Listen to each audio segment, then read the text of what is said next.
Orthodox Survival Course by Father Serafim Rose. Lecture 1. Introduction. Orthodox Worldview. This course is to give one a perspective on those things which are happening in the world today, which we come across in our daily experience, every one of which has a philosophical undercurrent.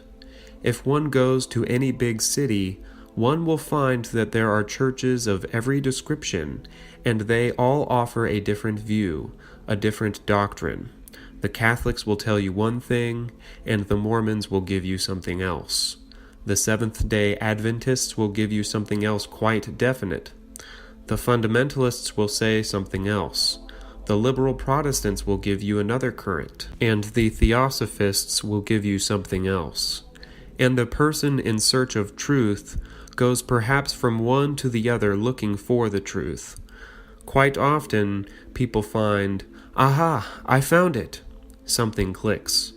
They find that Mormonism has the answer, or else they are very impressed by a speaker who knows how to get in touch with, well, the contemporary people. There was one, for example, Alan Watts, who died just recently. I was a student of his. In fact, I was extremely impressed because I was an undergraduate looking for some kind of truth in philosophy, not finding it.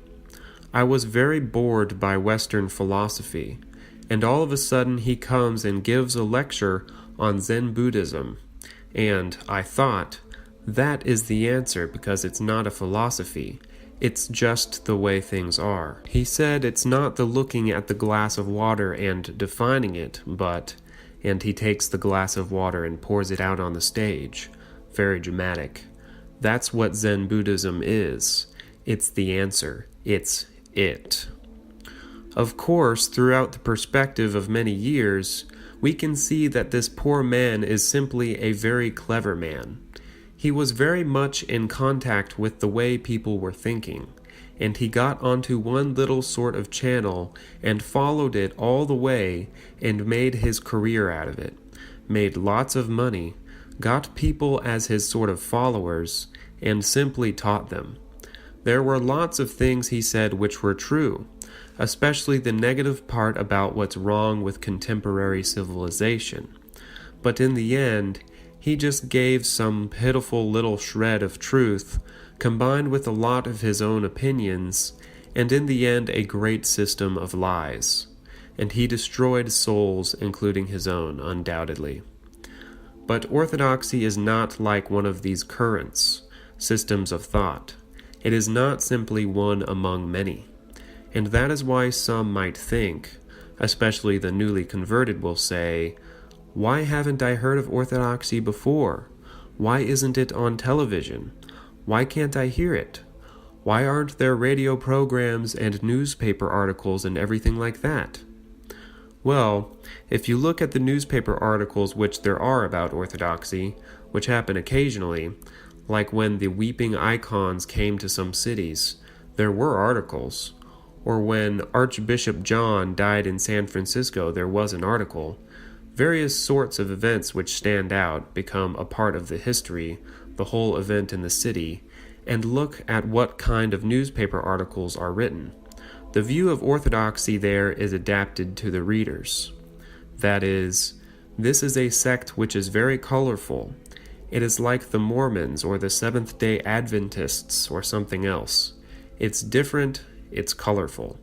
And if you read descriptions of the Pascha services, they will always say something like, "Amid clouds of incense and flowing robes and long beards," and everything which is toxic and different from what the ordinary American sees. That's about what orthodoxy is for them.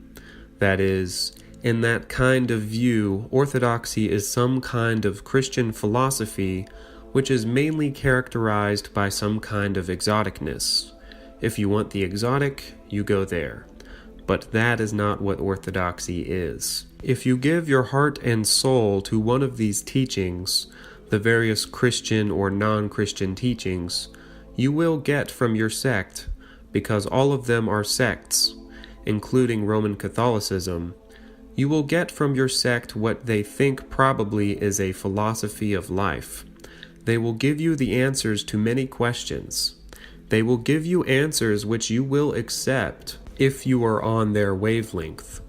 Usually depends on your background, your psychological strivings, how much education you've had. There are all kinds of factors which enter in, which make you click, respond to the particular sect. Once you give your heart and soul there, or at least part of them, you will begin to accept whatever they teach you and form yourself on that basis. And then when somebody comes to you and asks you why you believe, you give answers the way you've learned them. And a person from outside will look at those answers and be astonished at how a person can give such answers.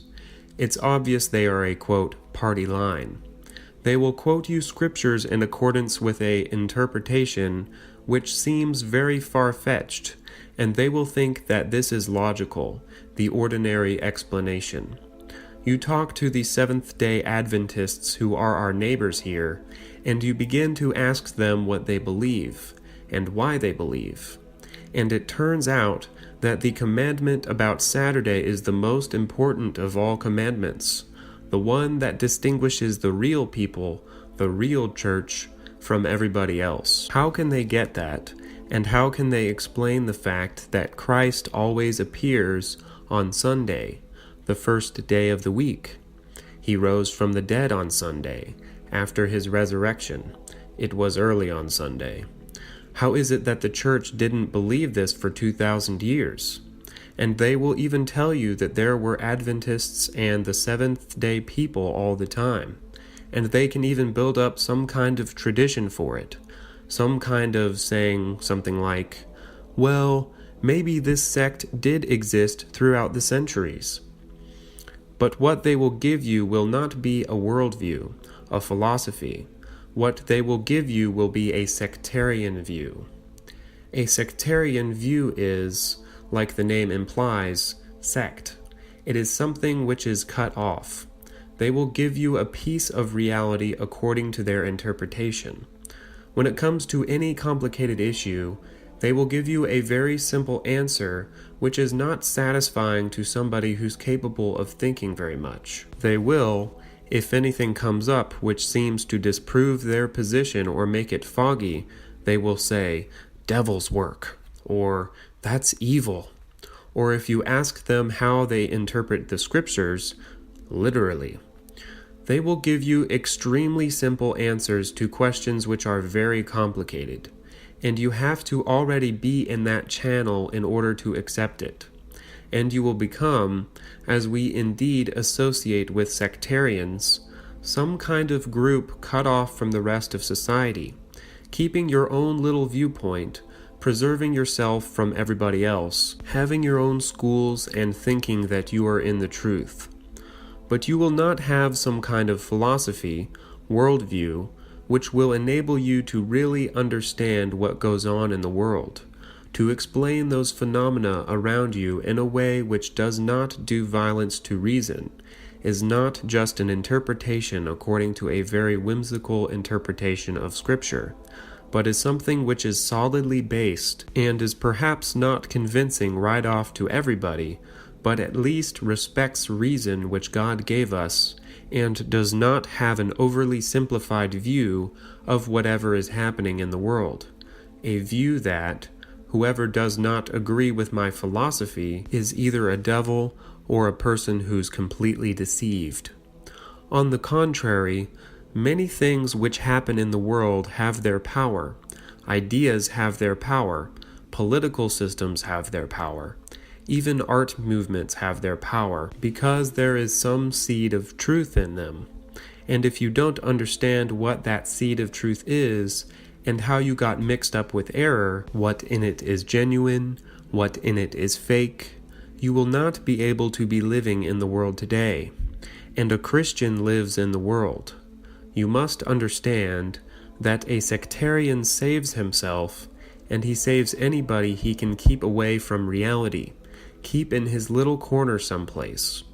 But if that person goes out in the world and starts asking questions, he loses his sectarian views because it's not plausible. He has to keep his sectarian faith in a little corner someplace, a piece of society. An Orthodox worldview is not like that. Today, the true Orthodox Christians are very few, and therefore we are called by some, like Shmemen and the person who are up to date and want to be in step with Catholics and Protestants and contemporary thought, they will say we are a sect. Therefore, we should know, are we a sect or not? If we have our orthodoxy as something like Mormonism, that is, if we know the catechism, know the dogmas, and can expound the official teaching of faith, and everything outside of that is something hazy or given an oversimplified answer, then we are in danger of this very sectarianism. Because then orthodoxy will be for us something which is very narrow. The path of salvation is very narrow, but orthodoxy alone of all the religions is God's religion, and therefore it does not deny those faculties which God gave us, especially reason, which is the faculty by which we understand truth. And so it is that orthodoxy is the one religion, because it is the true religion, God's religion, which has the answer to all, which understands everything which happens in the world. That does not mean that we have necessarily an absolute answer to everything, because that's also a characteristic of sectarian mentality. They have an instant answer, and they give it to you very simplified, and there's no argument. With orthodoxy, rather, we open our minds, because since we have the truth, we are not afraid of whatever science may say, or philosophy, or writers, artists. We are not afraid of them. We can look at them with our orthodox understanding, and with an open mind, and with an open heart to see what really is positive, and understand whether they are valuable or not valuable, whether they are beneficial, whether they are harmful. And so we can look around us at any phenomenon. The sectarian will look around him and say, "That's evil, cut it off." And with many things, of course, you have to do that, because there are such things which, now especially, are flagrantly inciting to sin. But even in turning away from them and not exposing ourselves to temptation as much as possible, we have to understand why they are that way. Why? What is happening? There are things which do not have an immediate answer to a person who has an orthodox worldview. There are certain things which you cannot explain immediately, just on the basis of knowing about God, the Holy Trinity, and the basic teaching of the Church. For example, it's characteristic now that our times is called post-Christian times. It's also post-philosophical times, because there was a time when philosophy was very much alive in the West. In fact, Ivan Kireevsky, the 19th century Russian writer, says that up until the early to middle 19th century, philosophy was the current, the main current of European thought, because what the philosophers were thinking was the thing which was most exciting, most interesting, and was the thing which then went into the people. In a very short time, whatever one person had thought through in his cabinet someplace in a city in Germany would, within a few years, already become the property of the whole people, until philosophy came to the end of its rope, which was about in the middle of the 19th century when Kireevsky was alive. Because it so happened that after destroying the outer universe with the philosophy of Hume and Berkeley and so forth, the philosophy, in order to find some foundation on which to base itself, finally settled on Kant, who said that all there is the individual, and I make my own universe. We don't know what the thing in itself is, what is out there, but I am the one who puts everything in order, and if I understand myself, I can make sense of the universe. But this amounts to a very dangerous subjectivism, because in this system there's no room for truth anymore. There's just room for some kind of conventional view of things. And after him there came fantastic people, Fichte and this Max Stirner and others, who said that there's nothing in the world but me, the, quote, I, alone in the universe. And even Stirner came to the point where he said, quote, I am alone in the universe, trampling on the tomb of humanity, end quote. Something to that effect.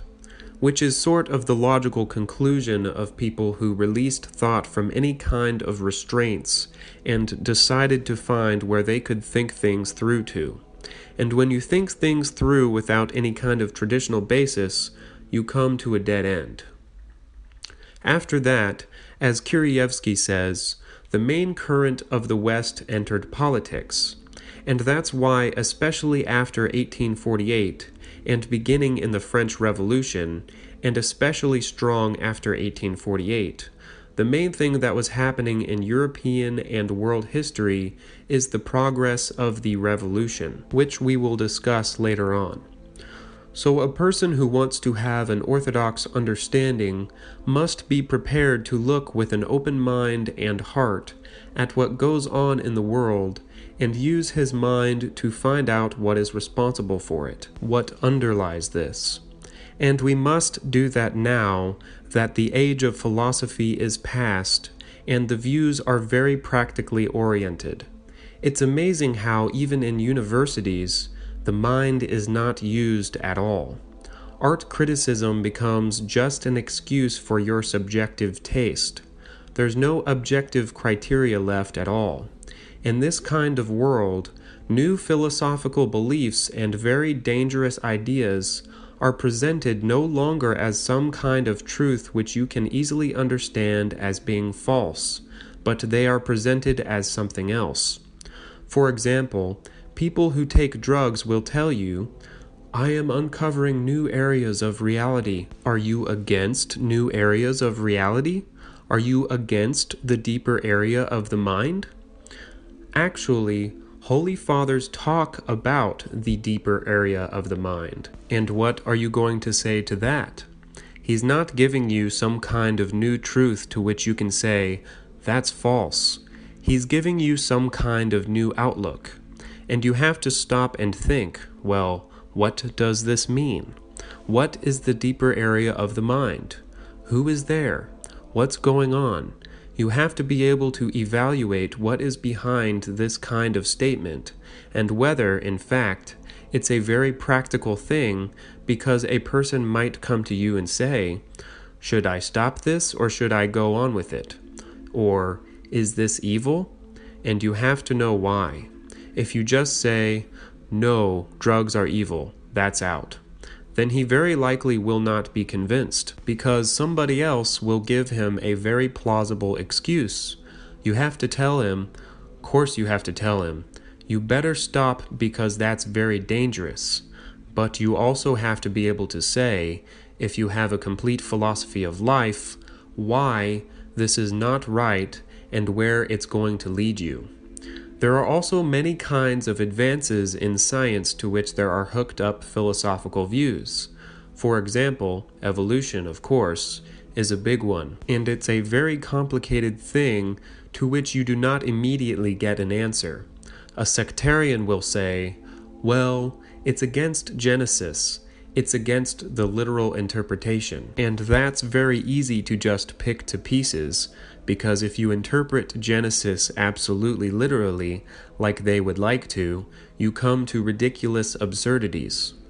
Or, also, there's such a thing as the idea that now we are able to govern our own future. Therefore, we will determine in test tubes whether a child is going to be male or female and give him the brains of Einstein or something like that. You have to know if this is good or bad. What's going on? On what basis can I criticize this? And of course, it's very important to be able to see through what goes on in the political world, because in free societies, people go and vote. You have to know what value is voting, or what is the whole thing behind politics. Is it worthwhile taking part in this? Is it good, evil? Let's have some kind of view of it. The same way with music and art. Music especially, since it's so all-pervading in society. You go to the supermarket and you get music. There's a whole philosophy in back of why you get the kind of music you do in the supermarket. And you have to understand what this music is trying to do to you, what is behind it. There's a whole philosophy to it. If you ask a sectarian to give you a worldview, a whole overview of what's happening in the world, they will, again, give you a very narrow thing which has lots of points of truth in it because they read the scriptures, and they can tell you about the end of the world, the apocalypse, Antichrist, and give you even a plausible view of what's going on in the world. And they can tell you that there's this thing called The Plain Truth, this magazine which, he says, it's plain truth. I discovered the plain truth which was hidden for 2,000 years. I discovered it sitting down in my closet and thinking it through, and nobody else thinks these things through except me. And here it is. This is where it is, just plain and simple. And he gives you a lot of hogwash, having his subjective view of things, where he can present this where it's just plain and simple, and that's the way it is. And millions of people follow him. Not all of them are his actual followers, part of his cult, but many people take it very seriously and think it makes very great sense. And he will tell you all kinds of things. That Christ died on Wednesday and was resurrected on Saturday, according to deductions from everything, even though it says in the scripture, quote, early on the first day of the week. He has an explanation to explain that away, and how it was really not Friday, but Wednesday, and how to account for 3 days, not the third day, but 3 days, 72 hours. And, well, he gives you all kinds of fantastic things like that, mixed in with all kinds of true things. And if you are not capable of discerning, you can get into all kinds of trouble. Even our sectarians look very much to him because they have a very similar outlook. They are the Seventh-day Adventists. And they will tell you that he talks about I forget what he calls it, but after the first 60 years or something of this era, some 30 years after the resurrection of Christ, there is this missing century or something like that. All of a sudden, truth went out, underground or away or something. It didn't come back again until this Armstrong appeared. And the same thing is true with other sectarians. Ellen White has the same kind of philosophy. There are different varieties of it. Some will say that it was Constantine who did the bad things. Usually they date it much earlier so they don't have to accept anything that comes after that. And they can't explain very well how it is that it was a council of the church in the 2nd, early 3rd century that determined the canon of Scripture. So you have to get people to understand how a council could determine that if the council was already in an apostate state. But they accept that decree of the council. It's very interesting, albeit very illogical. But for us, this is not some kind of very two-dimensional, simple thing to understand what goes on in the world. So, we must understand, first of all, what is world history? What are the forces that shape world history? And that is very simple, basically, because there is a God and there is the devil. And world history goes on between these two adversaries. And man's heart, is the field on which it is played out. If you read the Old Testament, you will find a remarkable history which is different from the history of any other country. In other countries there are rulers who rise and fall, there is tyranny, there are democratic paradises, there are wars, sometimes the righteous triumph, sometimes the unrighteous triumph, and the whole of history is extremely skeptical. Historians will tell you their chronicle of crimes and savagery, and no meaning. And what happens to come out is some chance event which no one can see any meaning for. But in the history of Israel, we see a very deep thing, which is the history of the chosen people of God, which is now following God's commandments, and now falling away. And its history depends on how it is, whether it's following God or falling away from Him. It becomes very complicated when they are taken away from Egypt into the wilderness, and they are going at a very short distance away, which now you can do in a day and about a week, and then you could do it in a week or two. And they spend 40 years in the wilderness and went through all kinds of adventures because they were wavering between right belief in God and falling away from Him, to such an extent that when Moses was gone for a short time to the mount to receive the commandments of God and meet God Himself, the people were worshiping a golden calf. The whole history of Israel is this history between belief and unbelief, between following God and turning away from God. And the history of Israel becomes, in the New Testament, the history of the church, the new Israel. And the history of humanity from the time of Christ came to earth until now is the history of the church and of those people who either come to the church or fight against the church, or come to the church and fall away from it. World history, from that time to this, makes sense only if you understand there is some plan going on, which is the plan of God for the salvation of men. And you have to have a clear understanding of Christianity, of what Orthodoxy is, what salvation is, in order to understand how this plan is manifested in history. The history of mankind for the first millennium of the Christian era is the history of the spread of the gospel to various lands, some of them accepted, some with great readiness, some less readily. Usually the simple people accept much more readily, and sometimes temptations come, heresies come, which are the tares sown by the devil to upset people, bring them away from the truth. And therefore we have the ecumenical councils and the writing of the fathers to teach us what is the right approach to truth and what is the wrong. And when there came dangerous errors, heresies, the church condemned them. And those who were clinging to those errors against the church were anathematized, and they went out from the church. So very early there are groups, heresies, which broke away from the church, but the church itself was the main group which survived, even though at times it was reduced to very small numbers because of heresies. Always it came back, and for the first millennium it was the dominant belief in peoples from Byzantium all the way to Britain, and Eastern not so strong. In the East, the peoples are more sophisticated, more philosophical. They had their own beliefs. It's much more difficult to get through to them. The simple peoples accepted much more readily. And then there was a very important event happening which determines the history of the next 1,000 years, but it gives a direction to it. Because, well, to understand what this is, we should look at our situation today.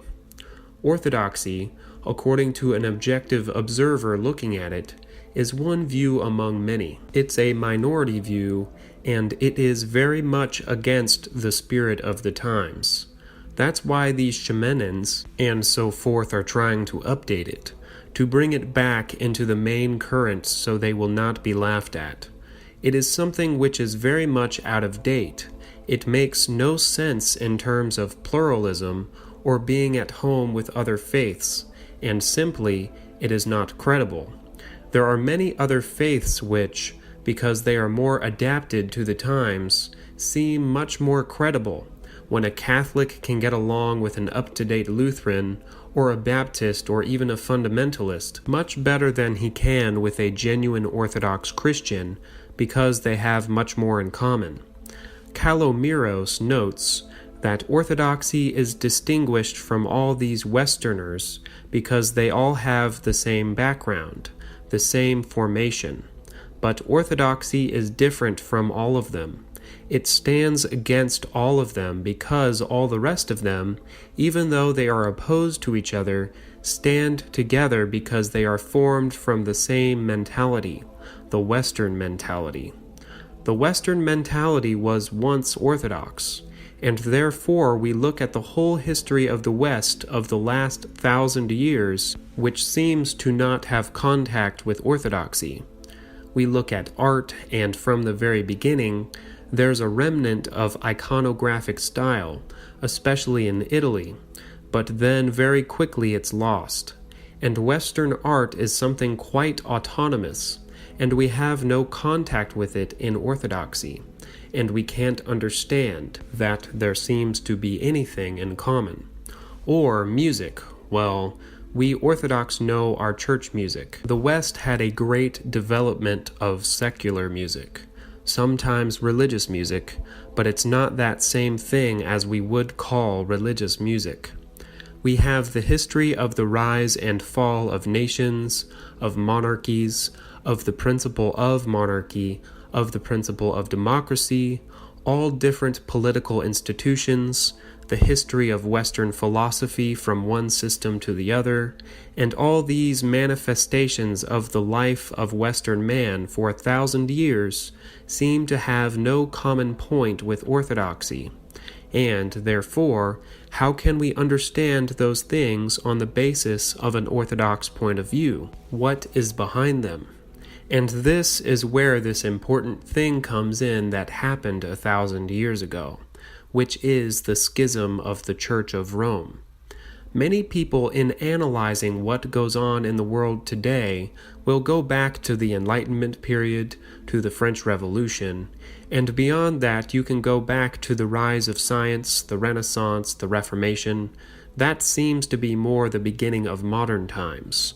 People who think a little more deeply will go back further than that, and they will find that even at the end of the Middle Ages, there are many currents and anomalies and so forth that were leading away from the Catholic synthesis, the scholastic synthesis of the 13th century.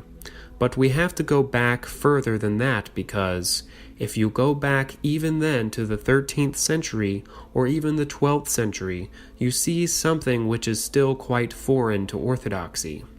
These scholastic philosophers are quite different from Orthodox theologians. The art, even of that time, Giotto, if you look at the paintings of Giotto, who is supposed to be really primitive as you can get almost in the West, you will see that the principles by which he paints are totally foreign to orthodoxy. He paints many pictures of Francis of Assisi and introduces an element of drama, of quaintness, of cuteness, which of course a person educated by icons will look at it and say, this is not serious. This is some kind of folk art or something. It's not serious. But Giotto is an artist in the best Western tradition, very much appreciated for his primitivity and closeness to Byzantium tradition and everything else. But already this anecdotal, unserious feeling of his makes him totally foreign to Orthodox icons. And, of course, the same way with saints. They already, the Western saints they're called, are very different from Orthodox saints. Already there's something entered in. It's very interesting. There's a Catholic ecumenist, Dominican, Vez Congar, who wrote a book in 1954 called 900 Years After, about the schism of 1054, and he said, it is really unfortunate that the Orthodox Church broke away from Rome at that time, or vice versa, however he says it. The writings of Kirievsky, who himself went through Western wisdom, rejected it, found orthodoxy, and then came back, not to be orthodox as against the world without understanding, but he found in orthodoxy the key to understand the history of the West and the understanding of what is happening in the West. This concludes the reading of Lecture 1 of Orthodox Survival Course by Father Serafim Rose and Father Herman Podmoshensky. Be sure to like, share, and subscribe, and check out my social media in the description. Thank you, and God bless.